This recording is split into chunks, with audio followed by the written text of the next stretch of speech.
네, 안녕하세요. 신박사 인사드리겠습니다. 2021년 8월 7일 신박사의 토요 강좌 시간입니다. 일주일 잘 보내셨나요? 네, 토요 강좌 시간입니다. 일주일 만에 왔는데요. 항상 이제 어떤 미래 트렌드 기술이라든지 뭐 헬스케어 업종을 많이 다루긴 하지만 뭐 우주 항공이라든지 여러 이제 그런 분야들을 좀 다루고 있는데요. 이번 시간은 이제 인공지능 AI 헬스케어 업종에 대해서 한번 짚어볼 생각이고 뭐 관련 기업들에 대해서 한번 이야기를 좀 나눠보는 같이 학습해보는 그런 시간을 가지도록 하겠습니다. 이 분야가 이제 연평균 한 50% 이상씩 가까이 이렇게 성장을 하고 있어요. 그래서 헬스케어 업종 내에서도 굉장히 고성장하는 분야이기 때문에 우리가 꼭 이해를 하고 있어야 되고 또 관련 기업들이 또 어떤 성과들을 내면서 나아가고 있는지 그리고 국가기관들의 어떤 그 규제 이런 부분들은 또 어느 정도 좀 있는지 이런 것들을 좀 파헤쳐 보는 게 필요할 것 같고요. 그 토요 강좌는요 뭐 일주일마다 이제 이렇게 풀어내고 있는데 제가 이제 매일마다 시장 정리하는 이제 마감 복귀 영상을 올리지 않습니까? 그런 영상에서 좀 하지 못한 내용들, 뭐 자유롭게 주제를 선정하지만 그래도 미래 기술 트렌드를 주로 이제 저도 그쪽에 한정된 저도 시간을 가지고서 보다 더 효율적인 어떤 학습을 하고 싶을 거 아니겠습니까? 그런 부분에서 볼 때 제가 석유화학 업종에 대해서 파헤치는 것보다는 보다 더 미래 진보적인 어떤 기술들을 분석을 하고 거기에 공부를 하는 게 개인적으로도 효율적이고 저는 그게 또 여러분에게도 더 효율적이라고 생각합니다. 그래서 그런 부분에서 뭐 이런 약간 좀 미래 기술 내용들을 항상 좀 이렇게 또 풀어내려고 이제 노력을 하고 있고요. 또 이제 매일 스마트 리포트에서 이제 분석하는 이제 멤버십 분들 대상으로 종목 영상에서도 하지 못한 그런 미래 기술에 대한 내용들 되도록이면 이제 종목 위주로 이제 멤버십 분들에게는 또 분석을 해드리려고 하고 보다 더 이제 큰 그림이라든지 이런 것들은 토요 강좌라든지 이런 데서 좀 풀어내고 싶은 생각입니다. 그래서 그런 내용들을 좀 이야기하고 싶어서 만든 코너이기 때문에 그 저한테 이제 제보를 주셔도 돼요. 이런 기술 이런 분야에 대해서 좀 같이 한번 이제 토요 강좌에서 풀면 어떻겠냐 이렇게 좀 제보 주셔도 되는데 제가 또 선정을 해야겠죠. 저도 그 분야가 좀 유망하다 생각되면 그런 분야를 좀 같이 저도 한번 파헤쳐 보도록 하겠습니다. 그래서 이번 시간은 인공지능 AI 의료 분야입니다. 결국 이제 향후에 어떤 개인 맞춤형 시장이라든지 그런 분야에서도 이 분야가 굉장히 중요해질 거고요. 그리고 국가적으로도 굉장히 중요합니다. 효율적으로 어떤 이제 의료비 지출이라든지 이런 부분에 있어서 조금 더 줄이거나 국민의 어떤 생명 이렇게 보건 측면에서도 더 이제 나은 어떤 서비스를 제공하는 측면에서 볼 때 인공지능이라는 이 분야를 헬스케어 업종에 접목하는 게 향후 중요할 거라고 생각됩니다. 그래서 정부 기관들도 많이 이제 지원을 하고 이렇게 하기 때문에 제가 볼 때는 이 분야가 향후 좀 유망해질 거라 생각합니다. 이 변화를 좀 주도하는 기업들도 한번 체크해 보면서 우리가 한번 또 미래를 내다보는 그런 시간 가져보도록 하겠습니다. 먼저 이제 기사부터 한번 좀 보도록 할게요. 예전에 한번 제가 마감 영상에서 짚어본 적이 있었던 그런 기업인데, 루닛이라고, 우리나라 기업인데, 스타트업, 이제 비상장 기업인데, 글로벌 기업으로부터 300억을 투자받았다는 이제 기사 그때 한번 체크드린 적이 있어요. 그 회사가 이제 AI로 이제 뭐 이런 어떤 폐암이라든지 폐라든지 흉부 이런 쪽을 이제 검사하는 인공지능으로 이런 기업인데요. AI로 불필요한 폐암 CT 검사를 30% 줄일 수 있다. 이거는 뭐 우리 환자 입장에서도 그렇고 또 국가적인 입장에서도 그렇고 굉장히 솔깃하죠. 의료비를 많이 줄일 수도 있고 그래서 방사능 노출 같은 거 몸에 안 좋잖아요. 그래서 값비싼 CT 검사의 위험 및 비용 감소에 기여를 할 수 있다. 해서 한미 연구진이 같이 AI 접목해가지고 이제 분석을 했는데 이렇게 또 높은 효율을 낼 수 있다는 그런 연구 결과를 발표를 했습니다. 인공지능을 이용한 흉부 X선 영상 분석으로 폐암 진단을 위해서 불필요한 CT 검사를 30%나 줄일 수 있다는 한국과 미국의 공동 연구 결과가 나왔습니다. 근데 참 미국과 이렇게 공동으로 연구한다는 게 우리나라가 참 기술이 많이 이렇게 또 상향됐다는 걸 좀 보여주는 거잖아요. 참 뿌듯한 내용인 것 같은데, 폐암의 이제 1차 진단 도구인 가슴 X선 판독에 AI 분석을 접목하면 방사선 노출이 많고 값비싼 CT 검사에 따른 위험과 비용을 덜 수 있다는 얘기죠. 국내 이제 의료 인공지능 기업 루닛과 미국 하버드 의대 매사추세츠 종합병원은 공동 연구를 통해서 영상의학과 전문의들이 AI를 이제 활용해 보다 효과적인 흉부 X선 분석이 가능하다고 밝혔다. 그래서 지금 AI 분야가 이 영상의학 쪽으로 굉장히 좀 효율성을 나타내고 이렇게 또 보조적인 어떤 수단으로서 굉장히 좀 진단하는데 좋게 이렇게 또 해주는 역할을 해주는 게 되게 많아지고 있어요. 그래서 이런 연구 결과가 또 이런 것들을 의사분들께서 또 사용하고 활용하는데 또 이제 보편화될 수 있는 그런 어떤 가능성들을 높여주는 거죠. 이 연구 결과는 유럽 영상의학회지의 6월호에 이제 실렸다고 합니다. 공동 연구팀은 지난해 루닛이 자체 개발한 폐질환 진단 보조 소프트웨어인 루닛 인사이트 CXR이 흉부 X선에서 폐암을 유발할 수 있는 악성 폐결절 이런 것들을 놓치면 안 되겠죠. 단 0.1%라도 놓치면 안 되겠죠. 그러니까 이런 것들을 좀 보조적으로 이 소프트웨어가 오류를 좀 의사의 어떤 영상 판독이 있어가지고 하루에 막 수백 개를 판독하다 보면 사실 좀 실수할 수도 있는 거고, 사람이라는 게 놓칠 수도 있는 거고 한데 인공지능을 또 보조적으로 활용하면 이렇게 또 악성 폐결절 이런 건 절대 놓치면 안 되는 거잖아요. 단 0.01%도. 그렇죠. 그래서 이걸 정확하게 이제 검출할 수 있음을 이제 입증했다는 거 굉장히 좀 중요한 어떤 성과가 아닐까 싶고요. 그런 부분에서 세계적인 학술지에 게재된 바가 있다. 그래서 루닛 인사이트 CXR 이 이제 소프트웨어는 350만 장 이상의 의료 데이터를 학습해서 딱 이제 엑스레이 딱 보고 폐결절 이런 것들, 뭐 경화, 딱딱해지는 것들, 기흉 이런 것들 놓치면 절대 안 되잖아요. 이 9가지 주요 흉부 질환을 높은 정확도로 검출한다. 그래서 식약처 허가 및 유럽 시 인증을 획득해서 현재 전 세계 30여 개국 300개 이상의 의료 현장에서 지금 쓰이고 있다고 합니다. 이만큼 이런 기술들이 많이 쓰이기 시작하고 있고 이제 고성장하고 있다는 걸 보여주는 거죠. 그래서 이번 연구는 단순히 정확도뿐만 아니라 루닛 인사이트 CXR이 실제 의사들의 흉부 엑스레이 판독 효율성에도 영향을 주는지에 초점을 맞췄습니다. 그래서 이제 실제적으로 이제 임상의들이 의사들이 이걸 또 보조적인 어떤 수단으로서 활용해서 더 높은 효율을 내어주는지를 또 이렇게 레지던트, 영상의학과 전문의 등 전문가들이 참여했는데요. 보시면 참가한 519명의 X선 진단 데이터를 분석한 결과 이 AI를 활용한 분석이 의사와 환자에게 모두 효율적인 수단이 될 수 있음이 확인됐다. 연구에 참여한 의사들은 폐암 위험이 있을 수 있는 환자에게 흉부 CT 검사를 28%더 추천했다고 합니다. 그리고 음성 환자에게 불필요한 흉부 CT 검사를 약 30%더 적게 권장한 것.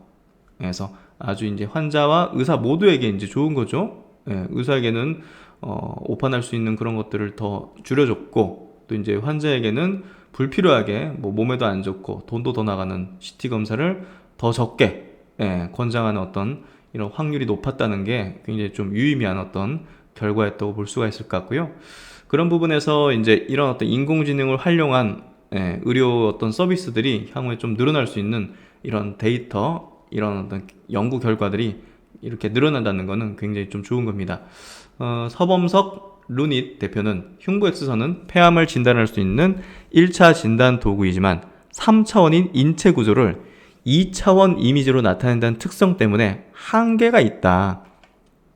루닛 인사이트 CXR을 통한 정확한 분석은 의료 전문가가 환자에게 보다 정확하고 효율적인 진단을 제공하는 데 도움이 될 수 있다. 잠재적인 암을 조기에 찾아내는 동시에 추가 검사가 필요하지 않아서 환자의 시간과 비용을 절약할 수 있는 것이다. 그래서 이제 이런 어떤 의료기기들이, 서비스들이 앞으로 좀, 상당히 좀 많이 쓰일 수 있는 이유. 모두 윈윈이잖아요. 환자, 그리고 의료 전문가, 병원, 그리고 정부. 예, 모두. 그래서 그런 부분에서 제가 볼 때는 이게 커져갈 수 있는 가능성이 높을 것 같고요. 또 이제 이 루닛이라는 기업은 나중에 상장해야겠지만 지금 상장 추진합니다. 그래서 나중에 상장하면 정말 투자하고 싶은 또 몇 안 되는 기업이기도 한데요. 이 의료 이제 인공지능 기업 루닛이 글로벌 생명과학 기업 가던트 헬스라는 기업으로부터 300억 투자를 비상장인데도 불구하고 유치를 했습니다. 그래서 2대 주주가 됐어요. 예, 이거 굉장히 큰 의미를 지닙니다. 이거는 단순히 그냥 뭐 단순 투자가 아니죠. 예, 기업 가치가 이 기업이 시총이 13조 수준이라는 측면, 나스닥 상장사라는 측면, 예, 창립 이래 처음으로 투자한 기업이 루닛이라는 점. 예, 그러니까 대한민국 이 기업들이 굉장히 대단합니다. 저는 이 뭐 이렇게 주식 분석하고 기업 분석하면서 느끼지만, 야, 대한민국 정말 한국인 참 대단하다, 똑똑하고, 그런 생각이 듭니다. 그래서 보시면 가던트 헬스와 루닛은 암 진단과 치료 분야의 새 제품을 같이 개발하는 혈맹, 피를 섞는 파트너가 되는 것을 목표로 하고 있다. 혈맹. 야, 그래서 이 루닛 이거 시장에 빨리 들어오면 투자하고 싶은 생각이 좀 드는데요.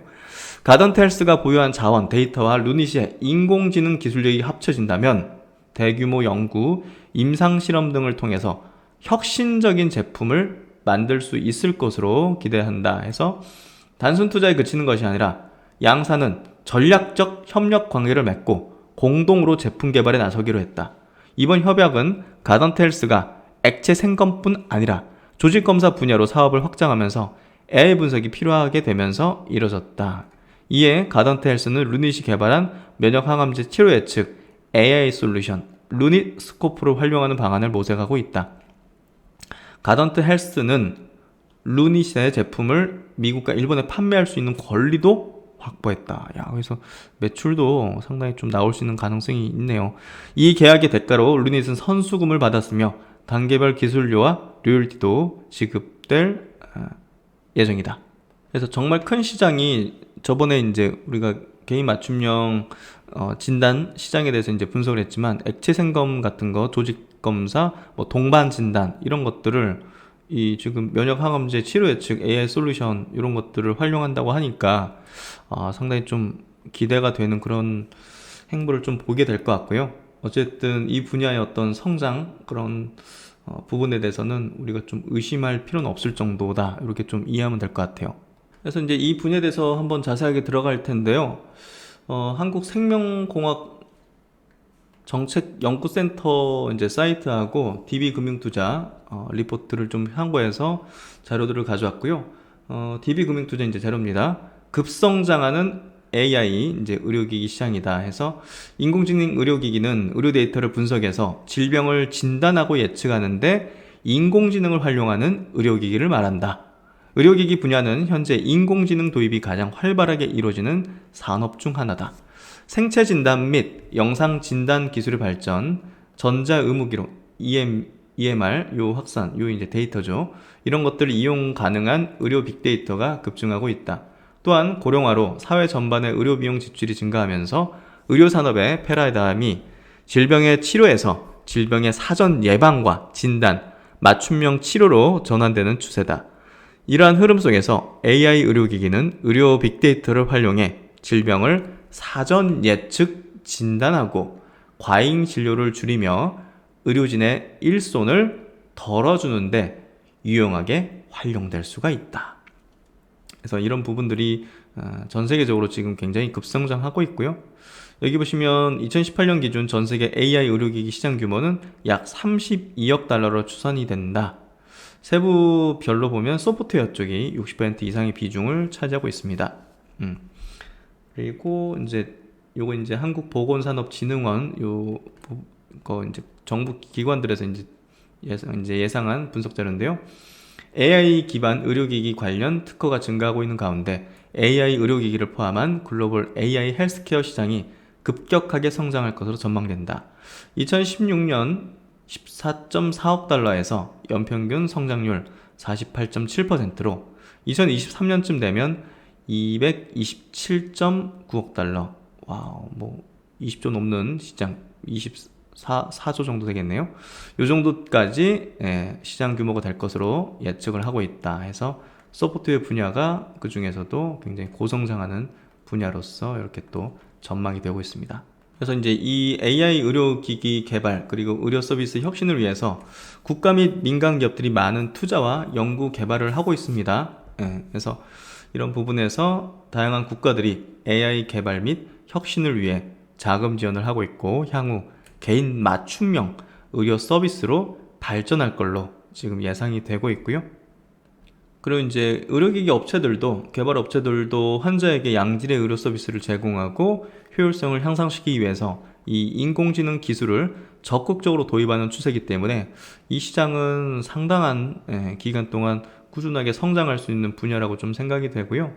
개발 분야는 이제 개인화된 치료 계획, 예방 쪽 이런 것들이겠죠.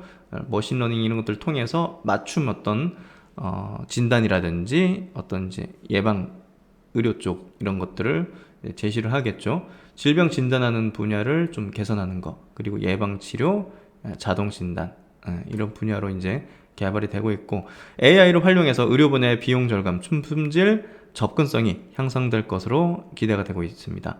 AI는 적은 시간과 적은 수의 임상의료를 필요하므로 더 많은 환자의 품질을 개선할 수 있으며 의료 분야의 상당한 비용을 절감할 수 있을 것으로 기대가 된다. 그래서 이제 이 AI 기반의 의료기기 혁신이 급증하면서 전 세계적으로 이제 관련 특허가 이제 증가하고 있는데요. 뭐 미국은 뭐 스타트업들이 이제 굉장히 많이 이런 분야를 개발하고 있고 생태가 돼 있고 추진하고 있는데 이 2018년 중국이 특허 출원 건수에 있어서는 추월을 했다는 내용입니다. 이게 굉장히 좀 큰 것 같은데 그만큼 중국이 이 분야뿐이 아니에요, 사실.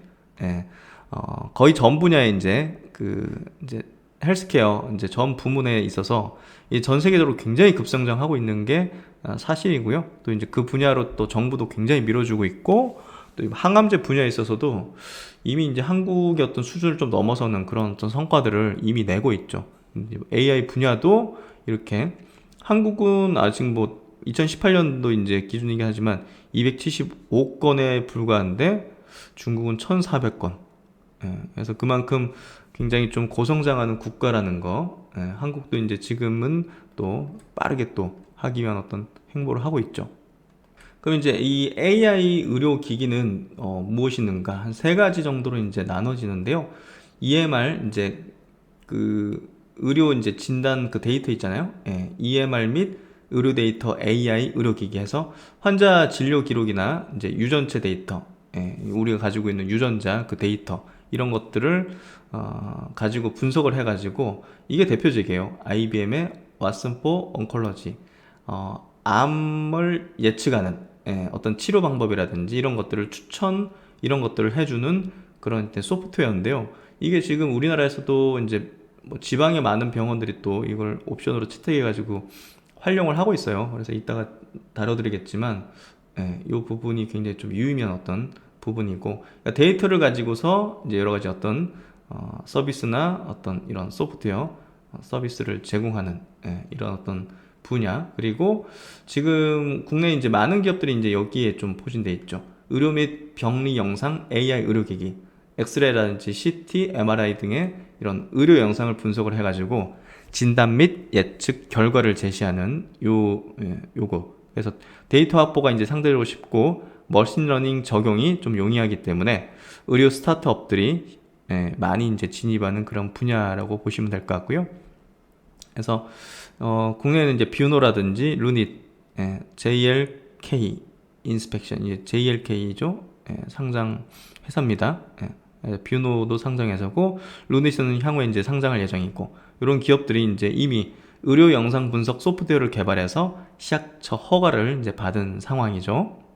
그리고 이제 세 번째는 우리가 잘 아는 분야죠. 시그널 모니터링 AI 의료기기 해서 뭐 심혈관계 질환이라든지 당뇨병 이런 것들을 웨어러블 이제 디바이스를 활용해서 만성질환 환자들의 생체 정보를 모니터링해서 주치의에게 전달하는 그런 솔루션 이런 것들이 이제 많이 개발되어 있고요.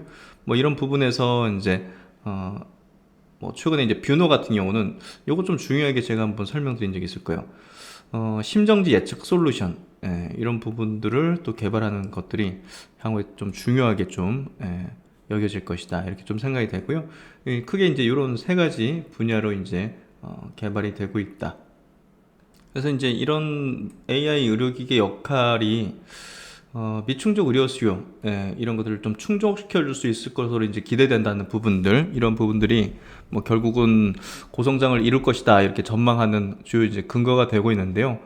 의료 데이터가 굉장히 복잡하고 많아지고 있고, 지금 고령화로 이제 인해 가지고 굉장히 많은 인구가 그런 데이터가 많아지잖아요. 그래서 개인별 맞춤형 진료가 점점 중시되는 가운데, 이거를 의료진의 숫자가 모두 커버하면서 이게 효율적으로 더 나은, 많이 이제 똑똑하고 이제 유능한 분들이 이제 의료진에 있지만, 그럼에도 불구하고 온전히 커버하지 못하는 그런 상황으로 좀 될 가능성이 있죠.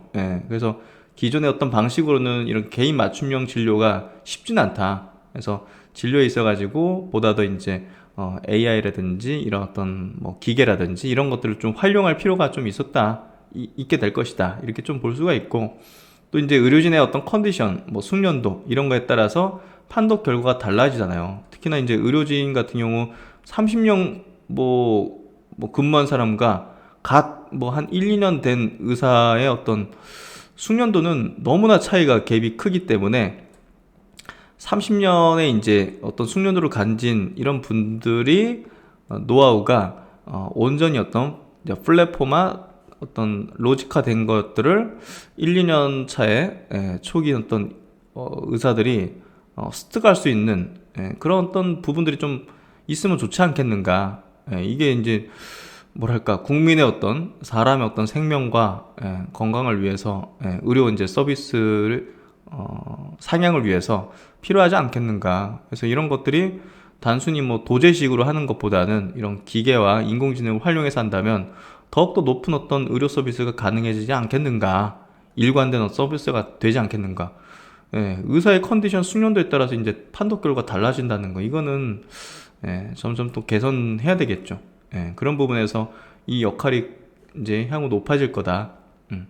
그리고 이제 고령화 만성질환 증가로 의료 수요가 지속적으로 확대하는 데 반해서 의료진의 수는 부족해서 의료 서비스의 비용과 품질에 대한 불만이 제기되고 있다. 이런 부분들이 결국은 미충족 의료 수요를 AI 의료기기들이 좀 충족시켜 줄 수 있을 것이다. 그래서 알고리즘 같은 경우는 계속 이제 개선되잖아요. 머신러닝, 기계학습 토대 가지고. 그래서 그런 것들이 결국은 의료진이 진단을 내리는데 더 이제 시간도 짧아질 수 있고, 이런 것들. 그래서 당뇨병, 고혈압, 또 심장 질환 같이 상시 모니터링이 중요한 이런 만성 질환의 경우에는 웨어러블 디바이스와 인공지능, 또 클라우드 컴퓨팅을 결합한다면 사전 진단과 관리가 가능하다는 거. 그래서 조금 이제 그 고령층이 되셔가지고 이렇게 몸이 좀 아프고 이런 만성 질환에 걸리고 하면 이게 얼마나 중요한 건지 아마 알게 되겠죠. 나중에 저도 알게 되겠죠. 그래서 우리 사람은 언제나 젊고 건강이 죽을 때까지 유지되면 좋겠지만, 또 이제 나이가 들면 또 하나 둘씩 또 아파지는 부분들이 생기고, 그런 것들이 이런 것들을 또 활용하게 되면 더 나은 생활들을 할 수 있지 않겠는가. 그렇죠? 뭐 그렇게 우리가 일반적으로 생각해봐도 그렇죠. 그래서 미충족 의료 수요로 인한 AI 의료기기의 필요성이 확대될 것이다. 이전에는 온전히 활용할 수 없었던 다양한 의료 데이터들을 효과적으로 이제 활용할 수 있게 되고, 개인 특성을 고려한 맞춤형 진단 치료 제공이 가능하다는 것, 그리고 일관성 있는 진단 및 판독이 가능해지고, 위험성이 낮지만 정보량이 적은 엑스레이 영상으로도 비교적 정확한 판독이 가능할 수 있다는 거, 얼마나 효율적이겠는가. 그리고 예방적인 치료로의 전환이 가능할 수 있고, 의사들 굉장히 과잉 노동 많잖아요. 과잉 노동, 뭐 과잉 진료할 수 있는 어떤 뭐 치과 이런 데는 과잉 진료한다 해가지고 막 뭐 그런 것들 많은데, 그런 논란들을 좀 해소도 할 수 있고, 웨어러블 기기 등과 결합해서 아까 이제 그런 만성 질환의 사전 진단과 관리, 서비스 제공이 가능할 수 있다는 거. 그래서 이 역할들이 충분히 있다. 그리고 향후 이 역할은 더 커질 수 있다. 그렇게 좀 생각해 볼 수 있을 것 같아요. 그래서 이제 최근 수년간 AI 헬스케어 투자는 이렇게 또 급증하는 흐름들을 계속 보여주고 있습니다. 그래서 의료기기와 디지털 헬스케어의 접점을 통해서 이렇게 많은 인공지능 관련된 의료 서비스 기기 소프트웨어들이 나타나게 될 거라고 좀 보여지고요. 근데 이제 의료기기, AI 의료기기에 이제 인허가 이슈가 있죠. 결국 이제 정부의 어떤 규제 이런 부분들을 우리가 생각 안 할 수가 없는데, 여기 보시면 미국의 FDA가 2017년 7월에 발표한 디지털 헬스 액션 플랜에서 AI 의료기기의 소프트웨어적인 이제 특성을 반영한 소프트웨어 사전 인증 제도라는 제도를 시범 도입한 바가 있습니다. 프리설트는 개별 제품을 평가하지 않고 제조업체의 소프트웨어 설계, 시험 및 실제 사용 데이터 수집 능력을 평가해서 적절한 자격을 갖춘 제조사를 사전 인증하는 제도다 해서 이 기업을 사전 인증하면 그 기업이 만드는 이 AI 의료기기는 개별 제품을 평가하지 않겠다.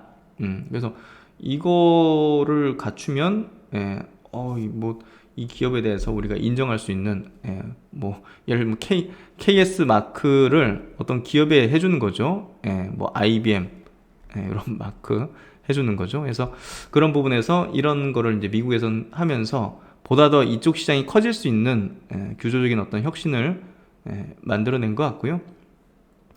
국내에서는 2017년 식약처가 빅데이터 및 인공지능 기술이 적용된 의료기기 허가 심사 가이드라인, 인공지능 기반 의료기기의 임상 유효성 평가 가이드라인을 발표했다. 그래서 기업들과 같이 이런 것들을 좀 만들고 있는 것 같아요. 올해 4월에는 요거 이제 리포트가 작년 거라 가지고 올해 4월에는 혁신 의료기기에 대한 심사 절차 간소화, 혁신 의료기기 소프트웨어 제조기업 인증제를 포함하는 의료기기 산업 육성 및 혁신 의료기기 지원법이 국회 본회의를 통과를 했다. 이런 일련의 정책들은 미국의 프리설트 제도와 유사한 AI 의료기기의 선 도입, 후 평가 제도 도입을 골자로 하고 있다. 그래서 이제 우리나라도 규제적으로 조금 더 완화시키는 그런 어떤 흐름으로 좀 가는 것 같고요.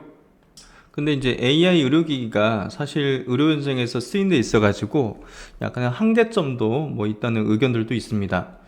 요 인공지능이 실제 의료 현장에서 의사의 역할을 대체할 수 있을까라는 이런 질문에 딥러닝 기술의 아버지로 일컬어지는 토론토 대학교의 힌튼 교수라는 분은 지난 2016년 향후 5년 내 딥러닝이 영상의학과 전문의를 능가하게 될 것이라며 영상의학과 전문의를 양성하는 것을 지금 당장 그만둬야 한다고 주장한 바 있다. 근데 아직 그러진 않네요. 어쨌든 이러한 주장에 대해서는 여러 비판들이 존재한다. AI 의료기기의 진료 능력 평가는 엄격한 외부 임상을 거치지 않고 후향적 연구, 그렇죠.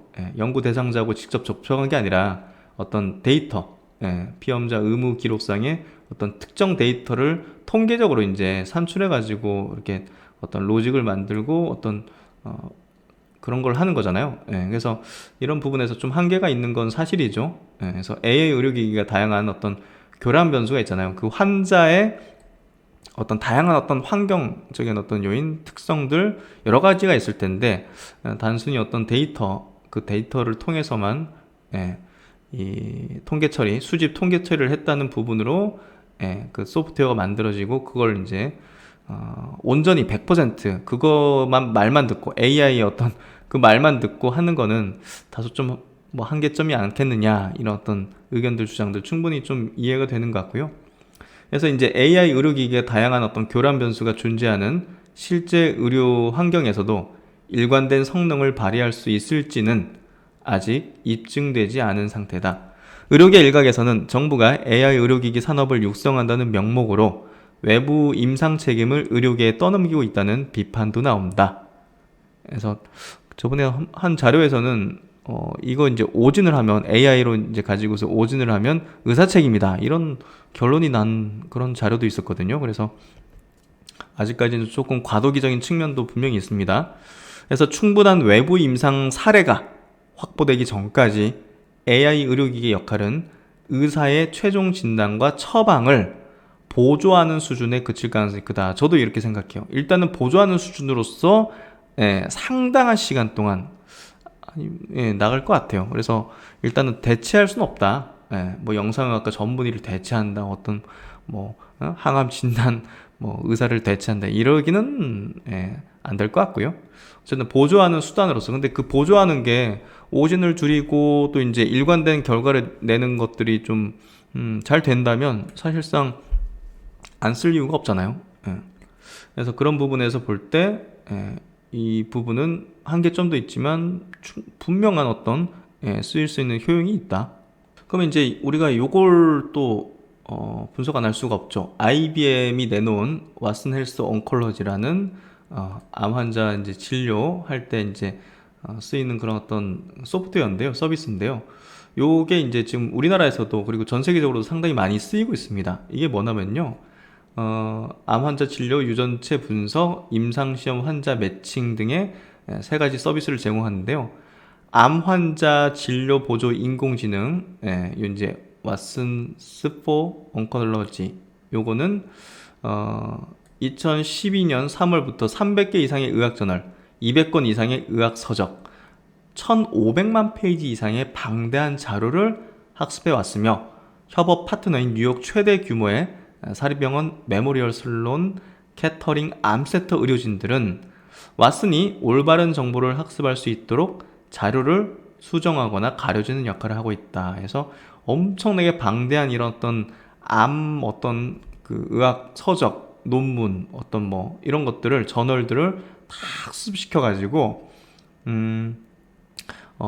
뭐랄까 좀 가장 권고할 수 있는 어떤 치료법이라든지 약이라든지 방식들, 진료 가이드라인들을 이제 제공하는 그런 서비스라고 보면 될 것 같아요. 지금 하루에도 어마어마한 이 하루 평균 122개 종양학 관련 논문이 발간되는데 인간이 소화할 수 있는 범위를 초월한다. 그렇잖아요. 왓슨은 이러한 연구 결과를 빠르게 습득할 수가 있다. 그래서 보조적으로 쓴다면 이런 걸 안 쓸 이유가 있을까 하는 생각이 들거든요. 그렇잖아요. 그래서 의사들이 이제 계속 공부를 해야 되잖아요. 새로운 어떤 논문들, 방식들, 신기술들. 그거 어떻게 더 섭렵합니까? 그래서 이런 것들 도움을 얻을 필요가 있는데, 이런 것들은 하루에 120개든 500개든 1000개든 다 소화할 수 있잖아요. 기계학습도 하고. 그래서 왓슨은 환자 중심의 암 치료 모델을 구현하였다. 기존 의료 시스템과 통합하여서 암 치료 연구진이 EMR, 자세한 치료 방법을 다룬 논문, 새로운 임상 연구 유전자 및 기타 분자 데이터 등의 정보 검색 및 분석 시간을 단축시켜준다. 그래서 의료진이 입력한 데이터를 바탕으로 있겠죠. 암 크기라든지 어디 부위라든지 이게 어떤 변이라든지 이 사람의 어떤 나이라든지 성별이라든지 이런 것들 있잖아요. 이런 데이터를 입력해서 어떠한 치료가 추천되는지를 이제 추천, 고려, 비추천 세 가지 종류의 권고안으로 나누어서 보여준다고 합니다. 각 권고안에 달린 근거 버튼을 누르면 해당 권고에 대한 논문, 임상시험 결과, 진료 가이드라인 등을 제공한다고 합니다. 왓슨은 18년 기준 방광암, 유방암, 자궁경부암, 대장암, 자궁내막암, 식도암, 위암, 폐암, 간암, 난소암, 전립선암, 직장암, 갑상선암 등 13가지의 암종을 다루고 있으며 그 종류가 점차 늘어나는 추세이다. 그래서 한국에 이제 이런 병원들, 가천, 부산대병원, 건양대 보시면 이게 서울에 없죠. 다른 국가의 이제 병원들도 이제 도입하고 있는 상황이고요. 요 이제 DB 금융 리포트에서 나온 어떤 분석에서는 국내에서 이 왓슨을 도입한 병원들은 지방에 위치한 병원들 위주여서 서울대병원, 삼성서울병원, 아산병원 등 서울의 이제 빅5 대형 병원들의 암 환자를 뺏기지 않기 위한 마케팅 전략이라는 시각도 존재한다. 왓슨을 도입하고 있지 않은 빅5 대형 병원들은 수술 환자의 이제 50%가 이제 암 환자이며 진료 과목별로 암치료 전문가들이 포진해 있어서 오래전부터 다학제 진료를 하는 등 이미 충분한 의료진 환자 시스템이 갖춰져 있어 왓슨 도입의 효용성이 상대적으로 떨어진다. 근데 없는 것보다 있는 게 나을 텐데요. 그렇죠? 그래서 이런 다학제 진료는 암치료 전문의 3인 이상이 환자를 대면 진료하는 것으로 환자의 진료 자료를 사전 검토하고 치료 방향 논의를 거쳐서 시행한다고 합니다. 그래서 이제 관련 자료를 찾아보니까요. 요거를 이제 그 왓슨포 온콜로지 요거 이제 서비스를 사용해 본 병원 의사들이 이제 일치율 의사들이 판독한 것과 검진한 것과 얼마나 일치하느냐, 그러니까 의사가 하는 거를 대체할 수 있느냐 이거를 좀 검증해 보는 것 같은데 그걸 해보니까 상당히 이제 그 일치를 보였다는 거예요. 22에서 77%까지. 그래서 이런 부분에서 상당히 좋은 어떤 결과를 냈고요. 여기 보시면 다양한 어떤 수치 자료가 있는데요. 그래서 이제 여기서도 연구해 본 결과 다양한 암종에 대해서 따라서 WFO는 이제 아까 그 왓슨포 온콜로지 그 서비스 약자입니다. 암종에 다양한 일치를 보인다. 아직까지는 임상의를 보조하는 역할을 하고 있지만 알고리즘 개선을 통하여 일출이 개선되고 진료에 도움을 줄 것으로 기대를 한다 해서 이렇게 또 자료를 또 발표한 거를 또 볼 수가 있습니다. 그래서 이제 이런 의료 영상에 이제 AI 의료기기 도입 효과는 뭐 결국은 어떤 최고 수준으로 이제 의료의 어떤 질을 상향 평준화시킬 수 있다는 점이죠. 결국 이제 의사 이제 경력이 1, 2년밖에 안 된 사람과 3, 40년 된 사람의 격차를 그런 것들을 요게 이제 커버를 할 수 있는 그런 상황이 되기 때문에 반대를 하는 의사도 있을 테지만 어쨌든 환자나 국가적으로는 상당히 이게 좀 필요할 수 있다 그렇게 좀 뭐 생각이 되고요. 인공지능 소프트웨어는 의사를 대체하는 것이 아니라 임상 의사결정 지원 시스템으로 의사를 보조해주는 역할로서 본다면 굉장히 좀 유용할 것이다. 데이터에 기반해서 오진율을 최소화할 수 있을 뿐만 아니라 사전 예방까지도 가능하다는 점입니다. 예를 들어서 루닛 인사이트는 사람의 폐를 영상으로 찍으면 폐와 관련된 수많은 병변을 진화할 수가 있다. 먼 미래에는 환자가 자신의 상태가 궁금할 때 의사진료 예약 없이 병원 내 키오스크에 방문해서 영상 진단을 받고 보고서를 스마트폰으로 받아보는 시대도 도래할 것이다. 야, 그렇죠. 그렇죠. 그래서 영상의학 전문의 부족 현상도 해소할 수가 있다. 특히 신속한 영상 검사와 판독이 필요한 특히나 응급실이죠. 막 응급 환자 왔는데 빨리 이게 막 뭐 기흉 이런 것들 빨리 판단하거나 이래야 되잖아요. 그래서 그런 부분에서 전담 인력이 많이 부족하다. 국내도 아산병원, 삼성병원 등 상급 종합병원을 제외하면 응급실 내 영상 전담 인력은 전무한 상황이다. 딥러닝 기반의 의료 영상 분석 소프트웨어는 기존에 5분 정도 걸리던 영상 분석 시간을 5초 정도로 작업 시장을 크게 단축한다. 이거는 필요한데? 영상의학 전문의가 적시에 영상을 분석하지 못하는 경우가 없어질 것이고 사망하지 않아도 될 환자들의 생존 확률도 크게 높일 수 있다는 점에서 도입의 어떤 효과들이 있을 것이다.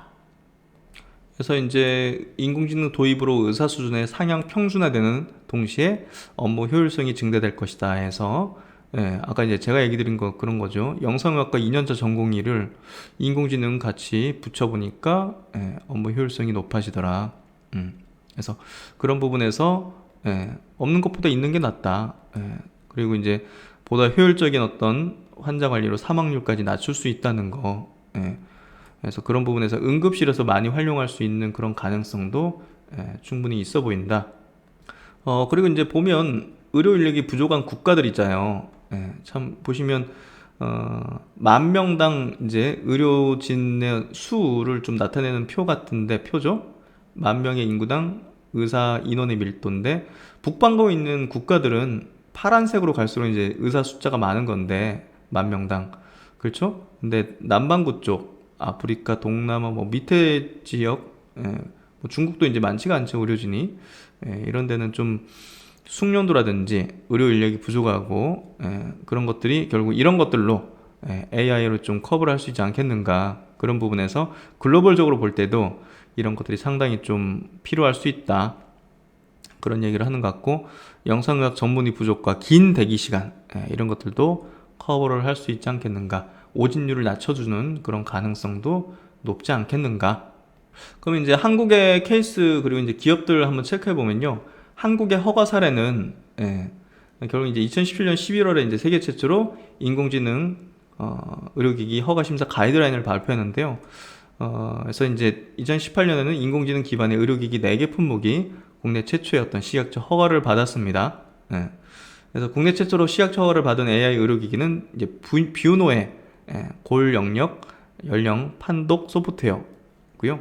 연이어서 이제 JLK 인스펙션, 이 기업은 흉부 쪽으로 이제 강점을 갖고 있죠. 그리고 루닛은 뇌 쪽, 뇌 MRI 쪽으로 또 강점을 갖고 있고, 뇌하고 이제 흉부 쪽. 그래서 이쪽으로 허가를 받은 그런 것들을 볼 수 있고, 이외에도 인공지능에 기반해서 진단 보조를 해주는 소프트웨어를 개발하는 스타트업은 딥바이오 딥노이드 메디웨일에서, 딥노이드는 이제 조만간 상장할 예정에 있죠. 그래서 이제 국내 관련 기업들은 이렇게 됩니다. JLK 인스펙션, 이제 상장명은 JLK, 그리고 뷰노, 2개 기업이 이제 상장한 상태고, 루넷은 비상장인데 아마 올 연말 내전 내년 초에는 아마 상장하게 될 것 같아요. 그리고 딥노이드가 이제 조만간 상장할 예정이고요. 그래서 이런 기업들 위주로 한번 체크하고 보면 될 것 같고요. 그래서 이제 뭐 이렇게 있죠. JLK 인스펙션 같은 기업은 환자 뇌 관련된, 그리고 치매 관련된 대장 내시경, 위 내시경 보조해주는 소프트웨어 폐CT 분석을 통해서 폐암, 폐결핵, 폐 질환 진단을 보조하는 소프트웨어, 이렇게 좀 갖고 있고요.